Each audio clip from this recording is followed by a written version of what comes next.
O título da minha mensagem é Chamados para Contribuir. Diga ao irmão ao lado, contribuir. A Bíblia fala, quando se toca em contribuir, fala sobre ofertas e fala sobre dízimos. E eu quero partilhar acerca disso. Ofertas têm a ver com a nossa generosidade. Tem a ver com aquilo que nós queremos abençoar, dar. E dízimos, quanto a mim, tem a ver com a palavra honra e a palavra redenção. E hoje vamos nos concentrar apenas nesta palavra redenção. Porque ao entrarem alguns irmãos na nossa igreja e integrarem e fazerem parte da família, das primeiras coisas que me perguntam é: pastor, qual é o vosso entendimento em relação aos dízimos? Com a atitude de querer dar, como é que fazemos, preenchemos alguma coisa, não preenchemos, etc. E esse tem sido o coração.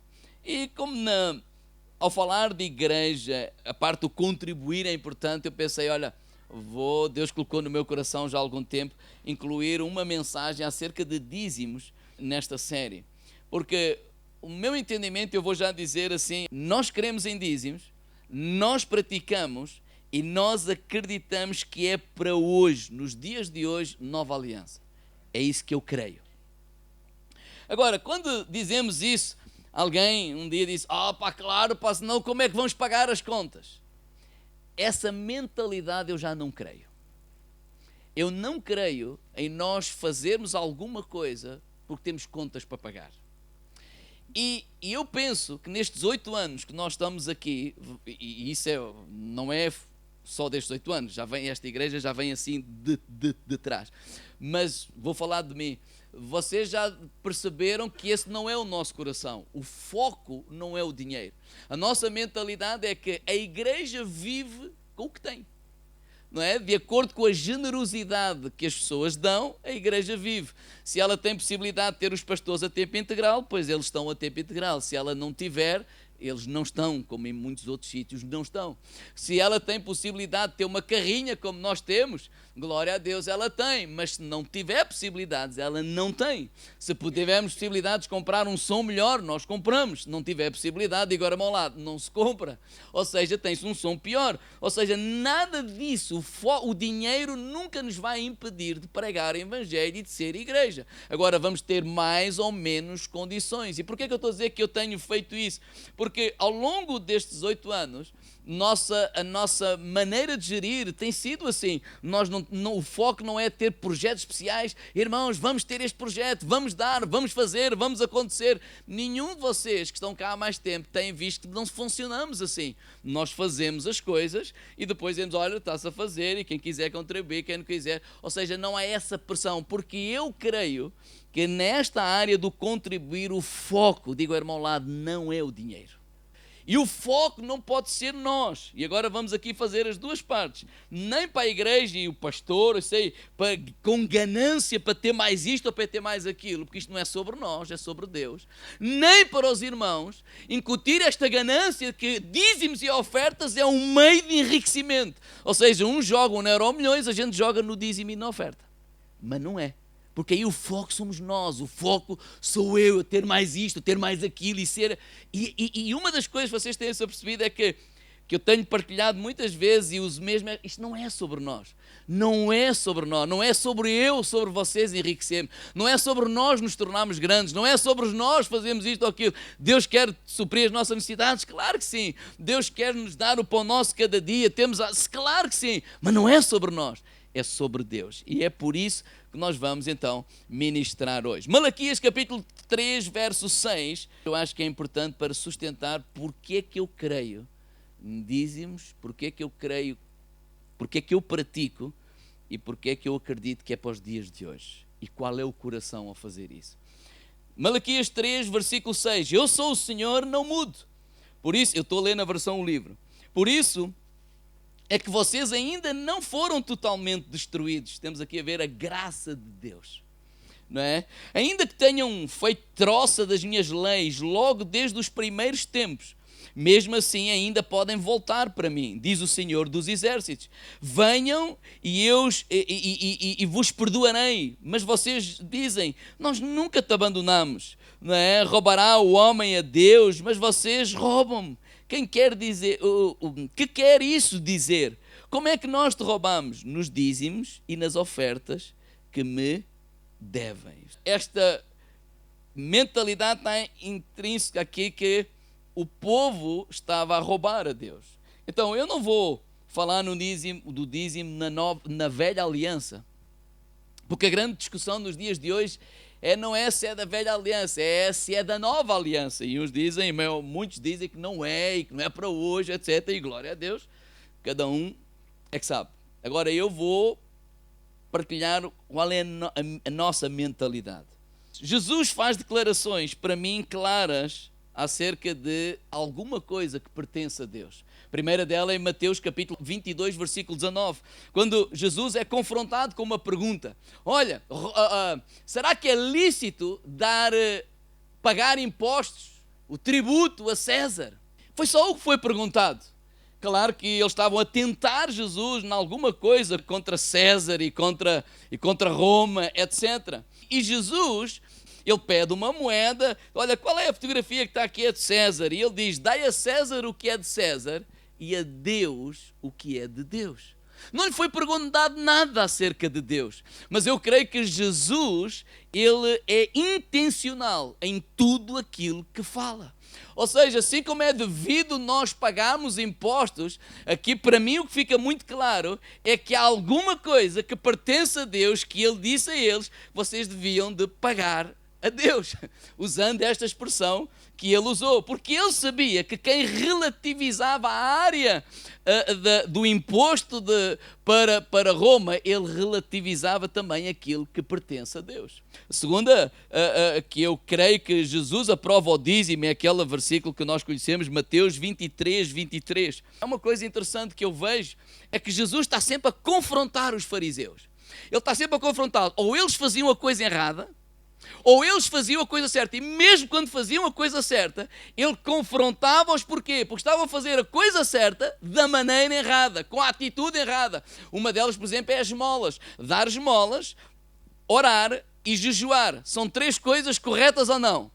Sim, mas Jesus confrontou-os, porque Jesus disse, olha, vocês quando derem a esmola, quando orarem, ou vocês quando jejuarem, não sejam como os hipócritas, mas, ou seja, no fundo, ele está a dizer assim, vocês estão a fazer a coisa certa, mas com a atitude errada. Agora, a única vez que eu vejo que Jesus não está a confrontá-los, como que se eles estivessem a fazer a coisa errada, ou a coisa certa com a atitude errada, é que em Mateus 23, 23, na versão O Livro, diz assim, ai de vocês especialistas na lei, fariseus, fingidos, pois dão o dízimo da última folha da hortelã do vosso quintal, mas esquecem as coisas importantes, como a justiça, a misericórdia e a fé. Sim, devem dar o dízimo, mas não devem esquecer as coisas mais importantes. Ou seja, Jesus, para mim, aqui é claro, olha, sim, vocês devem dar o dízimo. Agora, o dízimo, ele não deve ser usado como desculpa para não praticar coisas importantes como a justiça, como a misericórdia e como a fé. E o terceiro passagem é Hebreus capítulo 7, que fala acerca dos dízimos e a mudança de um sacerdócio. Redenção para nós o que é? Que nós fomos salvos pelo Senhor, sim ou não? Nós fomos perdoados pelo Senhor. E redenção no Velho Testamento fazia parte das leis civis. Agora, para um judeu, quando se falava de redenção, a ideia que eles têm, a compreensão que eles têm, é um pouco diferente da nossa compreensão. Não é que nós não compreendemos, mas nós, cristãos, gentios, vivendo num contexto cultural completamente diferente, nós não temos a mesma noção de redenção como naquele tempo os judeus tinham. E eu creio que o dízimo é um ato profético que celebra a redenção de Jesus nas nossas vidas. Então vamos ler isso em Levítico capítulo 25, 25. A palavra redenção significa resgate de uma propriedade ou de alguém. Levítico 25, 25 é tipo, para resumir, também há muitas passagens, diz assim: se alguém vier a empobrecer e tiver de vender parte da sua terra, o seu parente próximo pode resgatá-la. Não é? Ou seja, no Antigo Testamento, quando alguém se endividava, ele tinha que pagar com os seus bens. E se os seus bens não chegavam, ele era entregue como escravo para pagar aquela dívida. Escravo não para ser maltratado, está bem? Escravo para pagar toda aquela dívida. Por isso, por exemplo, sei lá, em muitas passagens, eu quero ver se não vou para outros sítios, a gente está a falar, mas, por exemplo, acho que é em 2 de Reis, não é? Com aquela viúva, o profeta tinha falecido, o marido dela, e eles tinham uma dívida e estavam a levar os filhos como escravos, quê? Para pagar essa dívida. Agora, qual era a possibilidade, não é? Que alguém que ficasse endividado, empobrecesse, fosse levado de escravo, qual era a possibilidade de sair desse estado de escravidão ainda em vida? Por exemplo, há duas possibilidades. Êxodo 21 estabelece um padrão, uma regra entre os judeus. Por exemplo, entre os judeus está lá escrito o seguinte, que ele seria escravo, mas ao 7º ano ele tinha que ser liberto. Ou seja, a dívida ficava saldada, mesmo que ainda não chegasse ao fim. 7º ano, acabou. Por exemplo, por isso é que alguém não queria emprestar dinheiro no ano 6º. Porque se eu vou emprestar no ano 6º, o 7º ele fica já livre. Não, é melhor não. Não, essa era a mentalidade deles. Mas isto só funcionava entre os judeus. Se fosse entre um judeu e outra pessoa que não fosse judeu, acontecia de 50 em 50 anos, que era o ano de jubileu. Não é? Quando todo escravo, então, seria livre. Então vamos dar aqui um exemplo rápido. Pode ser o Paulo Faria. O Paulo Faria vai fazer do meu primo. Pode ser aqui que vocês são altos. Meu primo, só que rico. Muito rico. Como diz o brasileiro, bota rico nisso. Alguém cheio do papel. E pode ser aqui o outro Paulo, que também é alguém abastado, mas não tão rico como o meu primo. Mas também tem algum. Pode ir para aqui. E sou eu. Então imagino que eu tenha assim uma ideia de um negócio e tal ali, sei lá, uns cereais, trigo, qualquer coisa. E eu quero investir e digo que é uma possibilidade de negócio, só que eu não tenho. Tenho ideias, mas não tenho isso mesmo. Então vou ter com o meu primo, que é rico e que tem dinheiro. E eu apresento-lhe a proposta, tal, sei quê, e eu trabalho e tu entras com o guito, não é? E no final, sei lá, 50% para aqui. E ele olha para mim e diz...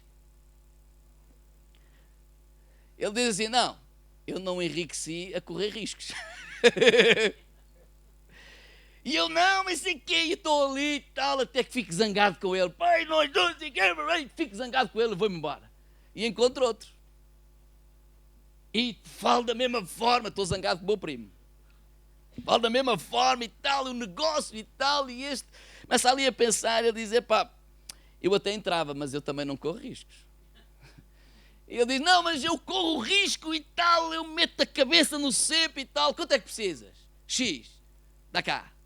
Então, a gente aperta a mão, né, que é o contrato está feito, o risco é teu. Se não correr alguma coisa bem, tudo o que é teu vai para este lado. Ok, não tem problema, isto é garantido. É negócio garantido. E para resumir, claro, naquele ano a coisa corre mal, choveu, não devia de chover, tudo corre mal. E eu perdi não só o que era meu, gastei o que pedi e não tenho como pagar. E o que é que vai-me acontecer? Eu não vou ter a lata de falar com o primo, porque ele diz, eu avisei-te. Então eu vou lá falar com ele e ele dizer, amigos, negócio à parte, tens que ir mesmo. E agora vou eu, como vai os bens não chegam, vou eu, vai a Carla, vai o Gonçalo e vai a Mafalda, toda a gente vai ser escravo deste amigo. Porque vamos ter que trabalhar, porque de repente ficamos na penúria, não temos como pagar e pronto. O meu primo, Olha, tem muita pena da minha família e olha, este fulano, pá, é sempre a mesma coisa. Agora a família sofre por causa dele. Mas o que é que ele pode fazer? Mas imaginemos, passa 1 ano, passa 2 e o meu primo, ele está a pensar no Gonçalo, a pensar na Mafalda. Para o futuro deles, aquele fulano hipotecou, estragou tudo. Ele não merece nada, mas não lhe sai da cabeça aos filhos dele. Então ele vai e vai falar ali com o artista do lado, que ele lembra-se que ele é um homem muito rico. E ele chega ali, paga a minha dívida e eu sou liberto. Agora, resgatar não é só ser liberto, eu mudo de dono. Ele deixa de ser o meu dono, o meu senhor, e agora eu passo a ser, o meu primo, passa a ser o meu dono e o meu senhor de mim e de toda a minha família. Eu não enriqueci de repente, que eu continuo na penúria. E ele passa, eu só troquei de... Mas o que é que a gente ganha com isso? Lembrem-se que ele é meu primo. E o ato que ele foi fazer ali não foi um ato de negócio, foi um ato de misericórdia. Ele não foi negociar com aquele homem para ganhar dinheiro.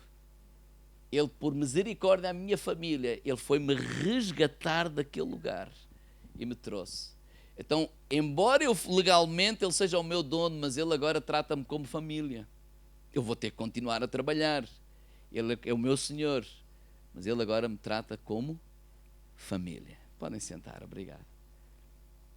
Quando os judeus ouviam falar sobre resgate, era isso. É comprar. Então, Efésios 1:7 diz assim: nele, em Jesus, temos a redenção. Por exemplo, em 2 Pedro 2:9 diz assim: quem é vencido por algo torna-se escravo daquele que o venceu.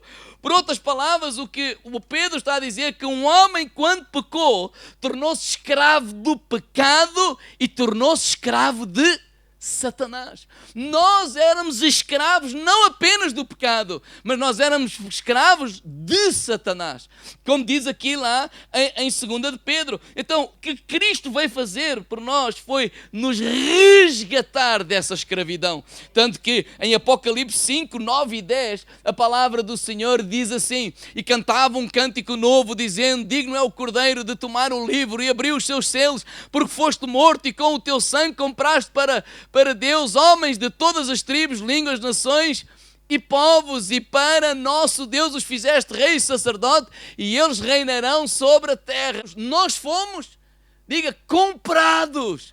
Nós fomos resgatados, comprados do inferno, da morte, do diabo, do pecado, e fomos transportados para o Filho do reino de Deus.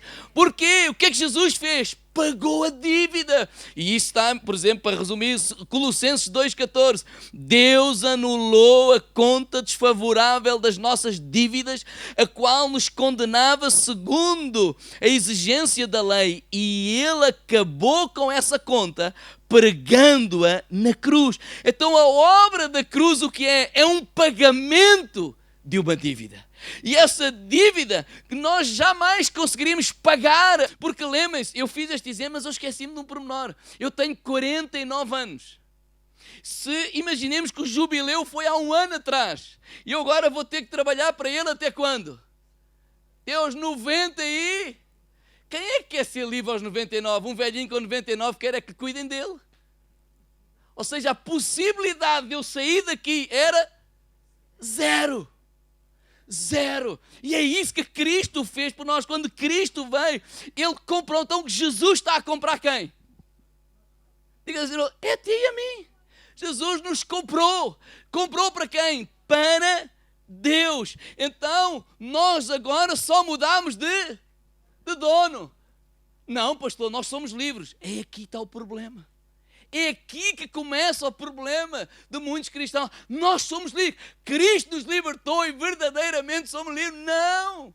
Legalmente nós não somos livres. Porque esta mentalidade de eu sou livre, eu faço o que eu quero, é meu, não é verdade. É uma mentira, não. Cristo nos resgatou, nos comprou e nós agora somos escravos, servos do Deus Altíssimo. Só que há uma diferença. Este de Jesus, Ele não nos vai tratar como aquele homem, porque em Romanos, por exemplo, 8,15 diz: não recebeste um espírito de escravidão para estares outra vez em temor, mas recebeste o espírito de adoção de filhos, pelo qual clamamos, Abba, Pai. Ele agora trata-nos como família, Ele agora trata-nos como filhos amados de Deus, mas legalmente Ele é o nosso Senhor. Diga, irmão, lá dele é o nosso Senhor. 1 Pedro 2,9 diz: vós sois geração eleita, sacerdócio real, nação santa, povo. Diga lá o que é que vem a seguir: adquirido. Então Deus não é dono dos 10%, não. Diga, irmão, lá, Deus é dono de tudo, meu amigo. Tu não tens nada. Romanos capítulo 9, quando fala de salvação: se com a tua boca confessares Jesus Cristo como Senhor e em teu coração creres que Deus o ressuscitou dos mortos, serás? Confessares Jesus o quê? O que é que diz aí? O que é que diz ali? Confessar Jesus como? Mas a gente trocou esta palavra como Salvador. Se confessar Jesus como teu Salvador, tu és salvo. Não. Mas Ele não é o nosso Salvador? É. Porque Ele diz assim: se eu confessar como Senhor, eu serei salvo. Se eu serei salvo, Ele é o meu Salvador. Mas o objeto da confissão não é Salvador, é Senhor. O objeto da confissão é que Ele é o nosso Senhor. Então, quando eu entendo isto, que eu reconheço que Jesus é o meu Senhor, eu me curvo e dizer: Senhor, tudo é teu, nada é meu. Eu não tenho direito à minha vida, eu não posso decidir, é tudo dele, nada é meu. E isto leva-nos a algo maior que o dízimo, que é mordomia. Diga, irmão, lá, mordomia. Que eu não faço o que eu quero. E quem esteve cá na sexta-feira a falar, lemos, por exemplo, 1 Coríntios capítulo 6, e falou do quê? Da mordomia do corpo. O corpo não é meu. Eu faço com o corpo o que eu quero, que ele é meu. Não, ele disse: o corpo pertence a Cristo. Não vais fazer o que queres com o corpo. Não vais unir o corpo de Cristo a uma prostituta. Tu podes o fazer, mas Jesus diz: olha, isso não é mordomia, isso é uma má mordomia. Então esta mentalidade que é meu, faço o que eu quero, não, tudo pertence a Deus. Agora, há aqui um exemplo que eu quero trazer aos irmãos, que eu acho fantástico, que está em Gênesis capítulo 47. Podem só apontar notas, não vamos ler, eu vou ler aqui algumas coisas só. Do versículo 13 ao versículo 24. É aquela história em que Faraó, ele tem aquele sonho: 7 vacas gordas, 7 vacas magras. E quem é que interpreta esse sonho? Vai ser 7 anos de fartura, ou de abundância, e 7 anos. E qual é o conselho que ele dá a Faraó? Olha, contrata um homem sábio que junte nesses 7 anos, porque depois vão ser comidos por esses 7 anos de fraqueza, não, de fome. Isso é um princípio sábio para a nossa vida. Irmãos, nós no tempo da fartura, digo ao irmão lá, também precisamos de sacrificar. Eu sacrifico no tempo da fartura para juntar, mas depois vou ter que ajudar outro que não sacrificou no tempo da fartura e agora não tem no tempo da fome. Eu tenho que sacrificar antes e tenho que sacrificar depois. Mas Jesus fala-nos de generosidade também. Então vamos lá. José é o tal homem que Faraó escolhe e a fome começa a acontecer. E vai tudo do Egito, vai tudo ter lá ao Egito, sabem, ouvem lá a comer, lá, trigo, lá, porque ele juntou, até eles vão lá e vão comprar trigo. Então, diz a Bíblia, nos primeiros versículos: e não havia pão em toda a terra, fome muito grave, de maneira que todo o Egito de Canaã desfalecia de fome. Então José recolheu todo o dinheiro que achou na terra do Egito, ou seja, todos que lá iam compravam, e todo o dinheiro que havia passou a ser de quem? Faraó. Ele era um mordomo. Ele vendeu o trigo, recolheu o dinheiro, colocou nas mãos de Faraó. Agora o tempo continua, e agora a fome continua, e eles vão lá a segunda vez. E vão lá a segunda vez dizer: não, o trigo acabou e nós precisamos de comer, mas agora não temos mais dinheiro. E o José diz: o que é que vocês têm? temos terras, então pode ser as terras. Então eles entregam as terras e levam trigo. E continuou, e eles, passou mais um tempo e agora têm fome de novo, acabou o trigo, eles voltam a José, e agora José, nós temos fome, vamos morrer, só que já não temos dinheiro, já não temos terras. Então o que é que vocês têm? Mas temos os animais que cultivam a terra, mas para que é que a gente quer dos dias de hoje? Para que é que eu quero o trator se não tenho as terras? Olha, fica com os animais. Ok, ficou com os animais e deu trigo. De quem era tudo isso? De Faraó. E até eles chegaram lá outra vez. Olha, mas agora, olha, não temos mais nada. Não temos dinheiro, não temos terras, não temos os animais, temos é fome. E é assim, só se a gente se der como escravos. Eu prefiro ser escravo e vivo do que livre, morto. Então se entregaram. E agora são servos de Faraó. De quem é que tudo? Faraó. Agora há aqui uma coisa interessante. A partir do versículo 23. Então disse José ao povo: eis que hoje vos tenho comprado a vós, a vossa terra, para Faraó. E eis que tendes semente para vós, para que semieis na terra. Há de ser, porém, que das colheitas darás um quinto a Faraó, e as 4 partes serão vossas para a semente do campo e para o vosso mantimento e dos que estão nas vossas casas, para que comam, e os vossos meninos. De quem são as terras? Faraó. De quem são as sementes? De Faraó. De quem é a mão de obra? De Faraó. E o que... tudo é de Faraó. E o que José propõe a eles é isto: olha, vocês vão semear, está aí a semente que a gente vos dá, e vocês vão dar 20% a Faraó, e vocês ficam com 80%. Como é que eles responderam? Ladrão, tu ficar com o que é nosso. Foi isso que eles fizeram? Não, eles fizeram uma festa. Não temos nada. Que grande negócio. Eu não sou dono de nada, eu não tenho nada, e dão 20%. Olha o que diz aí no versículo 25. E disseram: a vida nos tens dado, achemos graça aos olhos do meu Senhor, e seremos salvos por Faraó. Estes 20% é para manter a corte de Faraó? Não, se nós lemos a história, estes 20% já eram dados antes da crise. Então, estes 20% era para explorá-los. Não, eles não tinham nada. Não era 20%, foi-lhes dado 80%. Agora, José diz assim: olha, para que vocês não esqueçam quem é quem na história, nós vamos estabelecer algo para que vocês se lembrem o que aconteceu e quem é quem na história.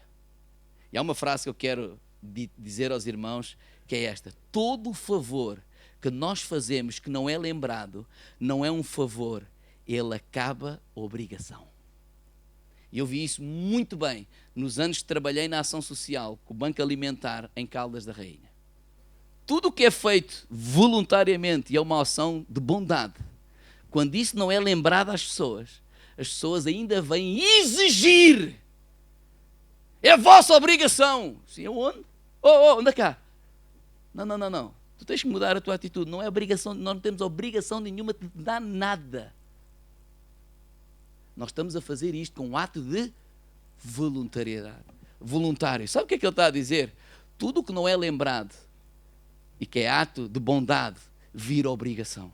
E o que ele está a dizer: olha, eu quero que vocês se lembrem daquilo que aconteceu. E se nós olharmos para a Bíblia, muitas coisas Jesus faz isso. Olha, o pão, e já vamos falar a ceia, não é? Vamos tomar hoje, daí quis falar hoje mesmo nesta altura, pão e vinho, para que celebrarmos, lembrarmos o quê? O que Cristo fez por nós. Porque na verdade, dizem-me o que é que estamos a lembrar: a redenção, o que Cristo fez por nós. Quando eles passaram lá o Jordão, e Deus, ele disse assim: olha, vocês levem lá 12 pedras. Mas para quê? Não, é para vocês se lembrarem. Quando foi a Páscoa, vocês vão celebrar a Páscoa, para que vocês se lembrarem, porque ele sabe que o seu povo é um povo, diga ao irmão lado, esquecido. Eu quero que vocês façam algumas coisas para se lembrarem diariamente quem é quem nesta história. Então o dízimo não tem como função, não vejo isso hoje no Novo Testamento como manutenção da casa de Deus, mas o propósito do dízimo é nos lembrar quem é quem na história. Porque o dízimo que as pessoas falam, mas agora já não estamos no tempo da lei. Gênesis capítulo 14, antes da lei, Abraão deu o dízimo. 5 reis fazem guerra contra 4 reis. E os 4 fazem guerra contra os 5 reis, só que os 5 não conseguem vencer. Então são derrotados e esses 4 reis vencem. Só que o problema é que um desses reis que foi vencido era o rei de Sodoma e Gomorra. Quem é que morava lá? Ló, o sobrinho de Abraão. Quando dizem isso a Abraão, ele faz alguma coisa, ele pega em 318 homens, diz assim a Bíblia, e ele vai em busca desses 4 reis e pela graça de Deus, pelo poder de Deus, ele vence esses 4 reis e ele saca o despojo. Agora Abraão vem vitorioso de uma guerra com 318 homens, com o despojo de 9 reis. Abraão já era rico, mas agora vem com aquilo tudo. E quando ele chega, o rei de lá de Sodoma e Gomorra diz: meu pai, como que diz, olha, vais-me dar pelo menos as pessoas, porque eu vou ser rei. Se não tiver pessoas, não vou ser rei de ninguém. E Abraão disse: não, eu não quero nada. Eu não quero que vocês digam que eu enriqueci a vossa conta. Eu não quero nada. É o meu Deus que me abençoa. Então quer dizer que vais-me dar tudo? Tudo também não. Eu vou tirar 10% dos melhores despojos destes reis para o meu Senhor. Então vem um homem chamado Melquisedeque, sacerdócio do Deus Altíssimo, e vem, apresenta-se ao pé de Abraão com pão e vinho. Jesus ainda não tinha vindo, ainda não houve a ressurreição. É algo profético que irá acontecer, que iria acontecer lá longe, que nós já vivemos isso. Essa transferência. Então, pão e vinho. E diz que ele se dobra perante o sacerdote do Deus Altíssimo. E ele entrega o dízimo de todos esses despojos. Pão, vinho e dízimo. Tudo isso lá em Gênesis. E agora vamos terminar lendo Hebreus 7. Como é que Hebreus vai explicar essa passagem de Gênesis capítulo 14? Hebreus 6, 20 diz assim: onde Cristo entrou antes de nós e em nosso favor, eu estou lendo a versão o livro, na sua dignidade do sumo sacerdote para sempre, é semelhança de Melquisedeque. Ele está a dizer assim: olha, Jesus é o sumo sacerdote e que vem desta linhagem de Melquisedeque, uma referência a Salmo 110, versículo 4, que é um salmo messiânico.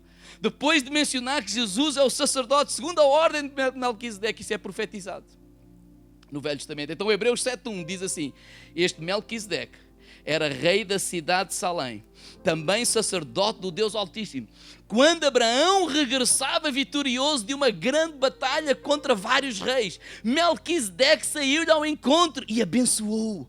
Então Abraão deu-lhe o dízimo de tudo o que trouxera. Melquisedeque significa rei de justiça. Além disso é também rei de Salém, que significa rei de paz, aparecendo sem que seja mencionado pai ou mãe, nem existindo nenhuma menção dos seus antepassados ou indicação sobre o seu nascimento ou morte, e a sua vida torna-se assim semelhante ao Filho de Deus, que é sacerdote para sempre. A sua vida torna-se semelhante ao Filho de Deus, que é sacerdote para sempre. Versículo 4, notem como este Melquisedeque foi uma figura importante. Foi ele que o patriarca Abraão deu a 10ª dos despojos. Agora, aos sacerdotes descendentes de Levi, é-lhes ordenado pela lei de Moisés a cobrar a 10ª de tudo o povo, mas que sejam descendentes, mesmo que sejam descendentes de Abraão. Contudo,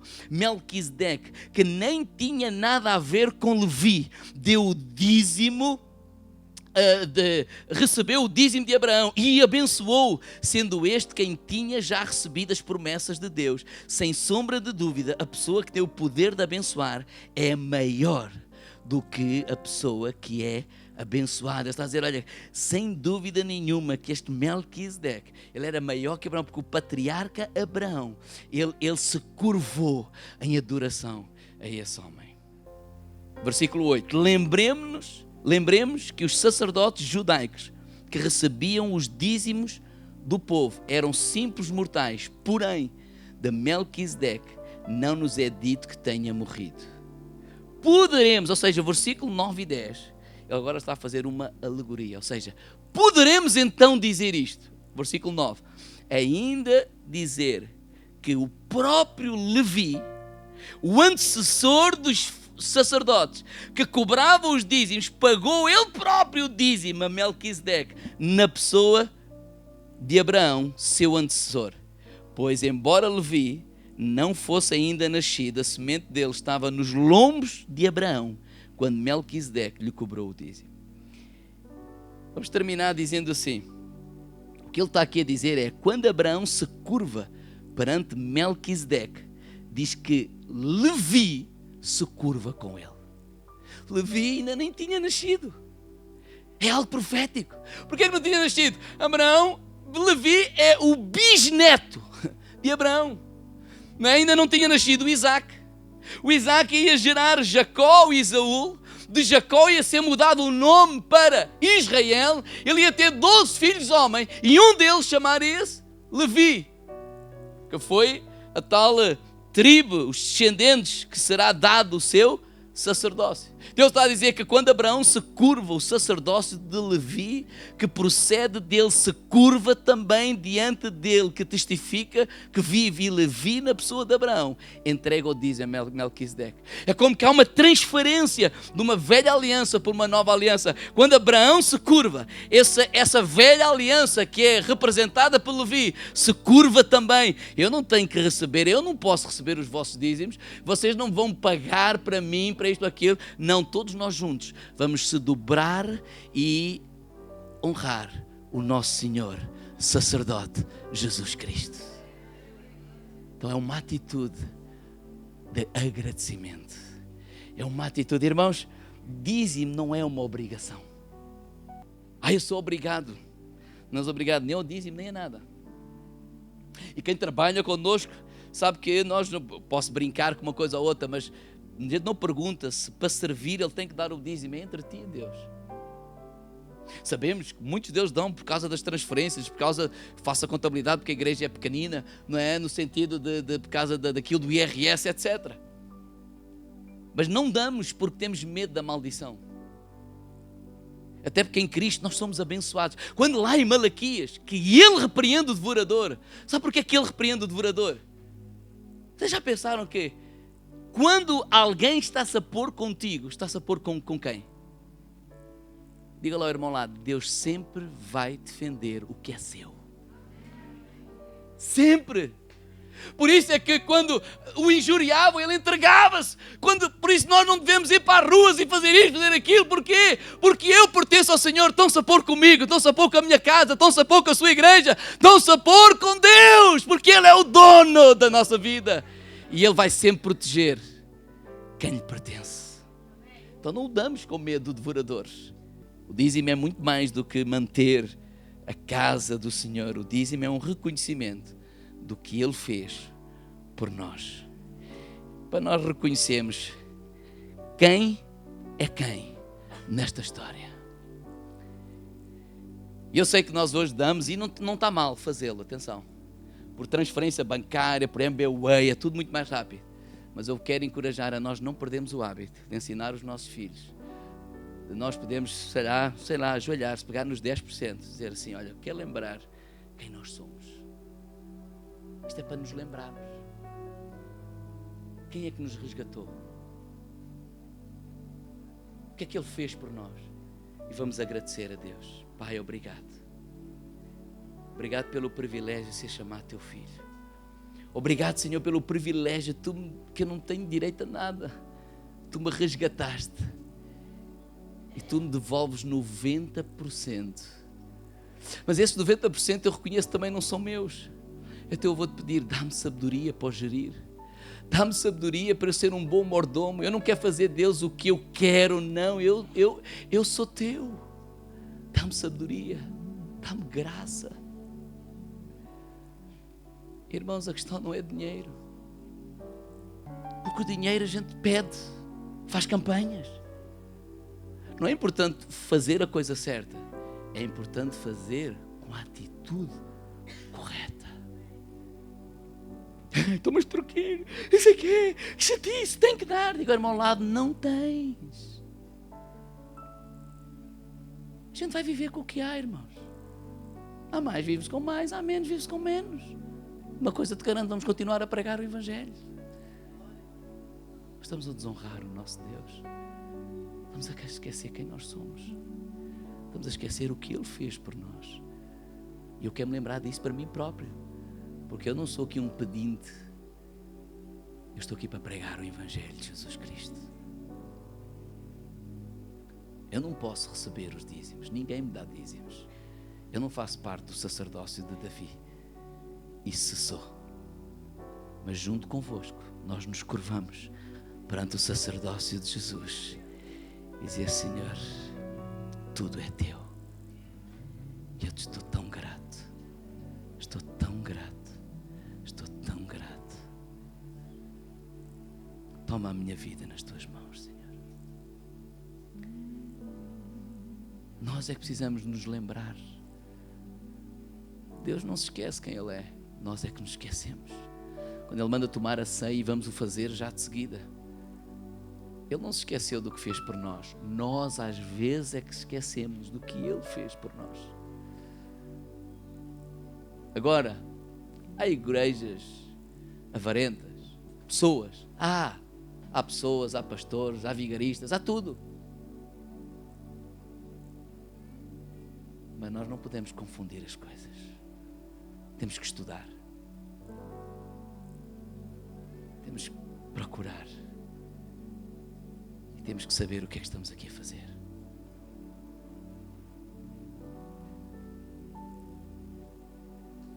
Porque em alguns que eu já falei que são grandes defensores que dizem não é para agora. O problema é tudo de Deus. Mas esse tudo é para dizer eu dou o que eu quero. Não estamos aqui para justificar nada, irmãos. Agora este coração de agradecimento, este coração de honra, porque não se trata de dinheiro. E Malaquias 1 fala disso. Quando eu falar sobre honra, eu vou falar disso. Olha, dá isso ao teu Senhor, dá isso, terá Ele honra em ti. E a prova que não é dinheiro, que Ele diz assim: quem me dera houvesse sacerdotes que fechassem a casa e acabassem com essas ofertas. Então o que é que Ele está a dizer assim? Prefiro não receber nada do que fazer isso. Se Deus andasse atrás de dinheiro, dizia: pá, não. Isto também não. Deus vai cuidar da casa. Mais para ali, com mais ou menos, Deus vai cuidar da casa. Deus tem cuidado da nossa casa. Deus tem cuidado de nós, sim ou não? Nós não estamos aqui para extorquir nada. Agora eu quero honrar ao Senhor. E eu quero ajudar os meus filhos a ter essa compreensão que juntos estamos a curvar perante o nosso Senhor. E dizer: Deus, nada do que eu tenho é meu, é teu. Não era isso que Davi disse? Quem sou eu e quem é o teu povo para te dar tão generosamente? Tudo vem de ti e tudo volta para ti. O problema nos dias de hoje é que focamos o Evangelho em nós. Egoísmo, sermos ricos, uma série de coisas. Vamos conseguir isto. Deus vai te abençoar? Claro que sim. Se nós somos propriedade dele, ele não vai cuidar de nós. Ele não vai cuidar dos seus? Claro que vai. Não te preocupes em fazer vingança com as tuas mãos, porque se tu és dele, ai de alguém que te prejudique. Eu não preciso de ver, nem tu, nem desejar, mas ele vai cuidar dos seus. Vamos ficar de pé.